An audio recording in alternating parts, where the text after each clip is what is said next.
Alright, I got this whole thing figured out. We hit the town, and maybe swing by the Space Needle, always wanted to see it, and then we're back home to save some lives. As we find ourselves lost in Fallout 4's wasteland, hunting bobbleheads and battling rad scorpions, we decided to consider which open worlds have truly consumed us. To be clear, these choices are not about each game as a whole. We're not worried about whether the combat could be better or the story falls flat. These are simply places that we want to inhabit and get lost in, where we can explore every avenue and climb to the highest points just to take in the view.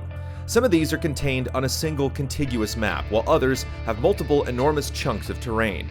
But all of them give you the chance to ignore the main quest and take off in any direction for a multitude of adventures as you choose.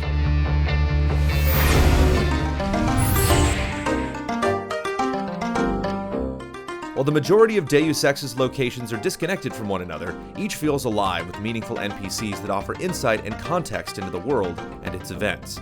The attention to detail is staggering, and what makes Deus Ex so special is its ability to change the world with your actions. Upon J.C. Denton's arrival in the neon-lit Hong Kong, he becomes embroiled in a triad war for the possession of an energy sword.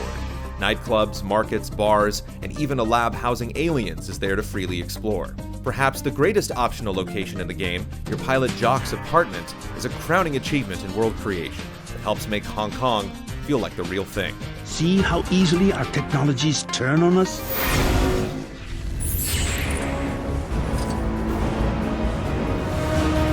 Open worlds are great because they give us freedom. In LEGO Marvel Superheroes, you're placed in New York City to do anything you want as almost any Marvel hero or villain you can think of. You can fly anywhere.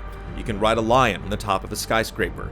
And unlike any other game on this list, you can smash cars, destroying the hapless civilians inside them with absolutely zero repercussions. The child-safe LEGO Sheen enables us to be total superhuman sickos in the Big Apple. And that's a freedom you just can't get anywhere else.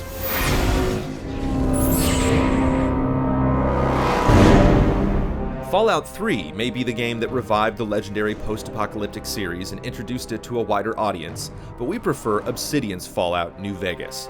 Players have more of a stake in things here, capable of siding with the sadistic Caesar's Legion, the imposing New California Republic, or the genius Robert House. Those that aren't swayed by any group can fight for independence. There's so many ways to deal with complex situations that each new journey through the Mojave Desert offers plenty of surprises. Many open-world games pride themselves on choice, but few feel as convincingly malleable as New Vegas. The game also acts as an excellent showcase for Obsidian's strong world-building, with plenty of dark humor, well-developed characters, and imaginative quests.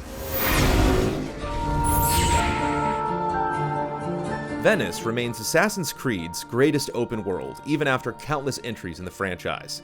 Its architectural detail balances perfectly with traversal and climbing. More importantly, the characters and infrastructure in Venice are the most realized, thanks to believable encounters with historical figures. Leonardo da Vinci's flying machine offers clever and fun ways to navigate the city, and the endless canals provide memorable chases and escape routes. While it only appeared in one sequence, Carnival remains one of the most elaborate and rewarding missions in the franchise. Ensconce yourself in the back of my wagon, John, so that we can make our grand entrance.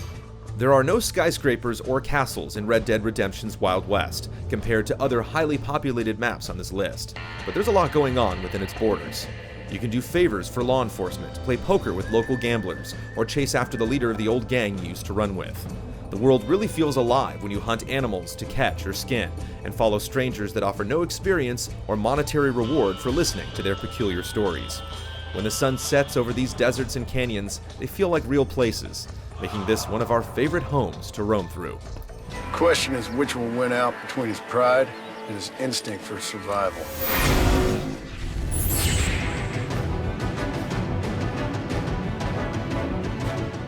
While Rocksteady's first Arkham game took place outside of the city limits, we got 3 sequels that took us deep into the heart of Gotham City. Of these, Arkham City is the most diverse. Uncovering its secrets makes us feel more like Batman than any other game ever has. There's the main story following the Joker, side quests that track down several other villains, and plenty of Easter eggs that fans of The Dark Knight can't miss. Gotham is one of the only open worlds that we only get to visit at night, but we would be thrilled if other superheroes had their chosen cities represented this faithfully.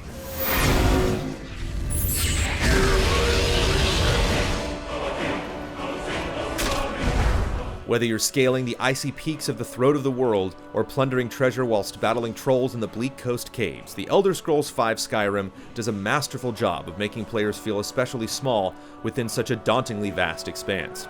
Teleporting is absolutely necessary, as it can take an hour to get most places in the game on foot, especially if you find yourself confronted by one of many free-roaming dragons.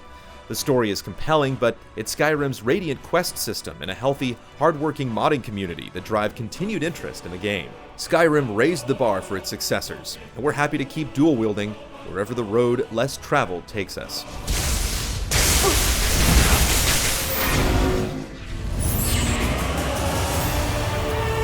Whether you're in the Isles of Skellige or the combined territories of Velen and Novigrad, you can spend days in just a corner of The Witcher 3's world.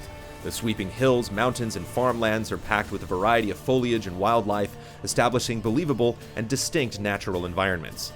There are characteristic markers and frightening beasts in places no quest ever has you visit, and you can stumble upon a new side quest just off the beaten path. The winding city streets are packed and bustling with life as kids play and adults cast slurs in your direction, and there are hundreds of buildings for you to wander into, from simple homes to lavish castles.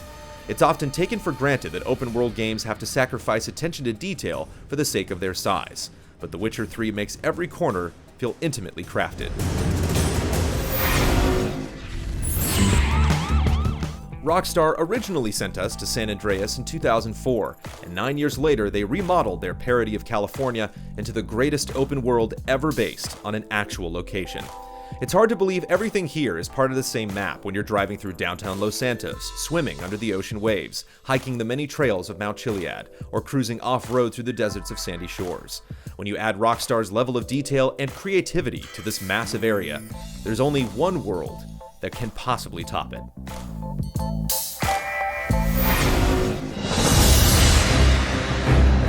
Blizzard's achievement with Azeroth cannot be overstated. The zones in World of Warcraft mean more to us than simple hubs of experience points and loot. Locations like the treacherous Stranglethorn Vale or the serene Grizzly Hills feel so wondrous and striking because of the painstaking detail present in their craft. These places feel alive with characters, enemies, and stories that work together in a cohesive way, establishing a bold fantasy world that has captivated us for years. Since their inception, the promise of MMOs excited us, but it's never been as realized as it is in World of Warcraft. The people we banded together with and the moments shared will stick with us forever, thanks to the strength of the world we adventured in. Lots of news came out of BlizzCon last weekend, and GT was there. We scored the first trailer of the Warcraft feature film, and Mike Huber got amped on all the big updates coming to Hearthstone, StarCraft, and more in an all-new Huber hype. We'll see you next week for another GT Countdown.